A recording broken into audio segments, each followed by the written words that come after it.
Você alguma vez já se perguntou como alguns agentes da CIA não sentem medo? Eles devem ter sido treinados intensamente, ensinados sob extrema pressão a controlar suas habilidades e não deixar que as emoções atrapalhem. Devem ser sempre objetivos, focados e nunca ansiosos por nada, extremamente disciplinados. Possuem um nível extremo de autocontrole emocional e não se abalam tão facilmente. Afinal, os classificados para entrarem na CIA só podem ter nascido com capacidades extraordinárias. Bom, pelo menos era isso que eu pensava, até que um agente da CIA revelou isso em uma de suas entrevistas. CIA wants people that carry a certain level of anxiety.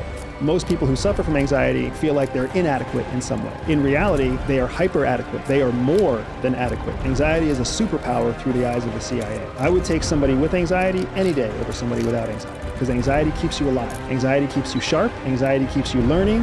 Keeps you attentive. It's a good thing. Espera aí, isso é sério? A ansiedade? Eu também estou tão curioso quanto você, acredita? André Bustamanté é um oficial reformado da CIA que decidiu revelar segredos ultra secretos reservados apenas para agentes e espiões da CIA. No vídeo de hoje ele vai nos ensinar como a CIA treina seus agentes para não sentirem medo, independente da situação. Vamos lá. When people think of spies doing espionage overseas, wearing disguises and all these kinds of things, it does make you think they must be exceptionally good at dealing with fear, because a lot of people would be too nervous or too anxious or whatever to not crack under that kind of pressure. If you're meeting the guy that has the nuclear codes for Iran or whatever, and you've been working for 9 months to meet this person, you've got to have a good handle on your own anxiety and your own fear. Do the CIA target people that are good at that, or do they train that, or is it both? It's both. It's a great question. It's both. CIA wants people that carry a certain level of anxiety, because when you carry anxiety, you're naturally paranoid, which means you have heightened observational skills.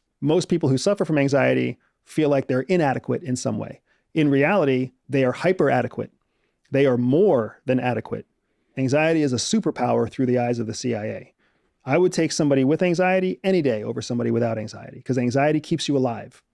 Anxiety keeps you sharp. Anxiety keeps you learning. It keeps you attentive. It's a good thing. But to your second point, you are also trained. You are trained to understand how fear works. And to oversimplify it, your brain has two hemispheres, right? A left brain and a right brain. Your left brain is your logical brain. Your right brain is your emotional brain. Because you have two different hemispheres and they operate on two different bases, right? One is based in logic, one is based in emotions. They actually operate and they process at different speeds. Your logical brain processes much slower than your emotional brain, which is why it takes you an instant before you're scared, but it takes you maybe minutes, hours, weeks before you're convinced. So what ends up happening is fear in an untrained person, going back to our conversation about trained versus untrained, in an untrained person, fear is an emotion that's processed by the emotional brain very quickly. So then they react instinctively to their fear. That's where a lot of people who suffer from anxiety get held back. When you can train someone to understand that the same thing that makes them emotionally scared is also being processed by their logical brain. Your brain is actually going through the process of determining how scared you really need to be. If you can just slow down the emotional brain and train the rational brain to work a little bit faster, your whole relationship with fear completely changes. How do they train you to slow down your emotional brain so that you don't react? That's a big part of the reason why you have a controlled training environment that lasts for multiple months. Because what they do is they inoculate you. It's called stress inoculation. They inoculate you with scenarios designed specifically to trigger your emotional response. Even though you have been trained to not trust your emotional response, they inoculate you so that over and over again, you have to go through the process of, I feel fear, I have to not accept it. I feel doubt, I have to reject it. I feel like I'm being watched, I have to reject it. I have to give my rational brain a chance to catch up so that I can get objective facts about the scenario. And there are some people who don't do it well. There are some people who never inoculate themselves against fear, so then they end up getting cut from the farm. So for the average Joe that's listening to this now, or Jenny, the average Jenny that's listening to this now, and they live a life that's held them back because of their fear. They don't take the risk. They don't raise their hand to do the presentation. They don't lean into uncertainty. Based on your training in the CIA, what would you suggest that they should do to get over that fear? So they need to inoculate themselves as well. Inoculate means? Inoculate means expose yourself in controlled ways to fear. Very similar to the way you inoculate against COVID or you inoculate against the flu, right? You expose yourself to a strain that's weakened so that your body can gain some sort of familiarity with it. You do the same thing with fear. So if you're afraid to give that presentation, you're not ever going to change the fact that you're afraid to give a presentation, but you will be able to change something that you're less afraid of. So if you're afraid of going to the gym, if you're afraid of eating at a certain restaurant down the street, if you're afraid of stepping out of your front door, if you're afraid of asking your friend their opinion about whether or not you're overweight, find something small where you are less afraid of this than you are of this other thing, and inoculate yourself with this. Like lean into the small fears, the fears that you already know are kind of irrational and simple. And if you can overcome those, what will happen is you will start to gain momentum. And the thing that you do to inoculate yourself is to know up front, you know you're going to have an emotional reaction. You already know it. It's the thing that you're afraid of. You can predict that. So you already know, I'm going to ask my buddy Steve if he thinks that I'm overweight. I'm terrified to ask him. He's either going to say yes or no, or he's going to take some cop-out answer and ask me what I think.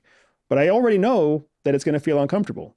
But he's my buddy. It's low risk. Let's see how it happens. Let's see what it goes, right? So you go and you ask the question. You put yourself in the face of fear. You're still going to have the heart palpitations, the cold sweats. Your emotional brain's going to take off, and all of your physiology is going to like let loose. But then Steve is going to tell you his answer, and it's over. And then all of a sudden you're like, oh, that wasn't nearly as bad as I thought it was going to be.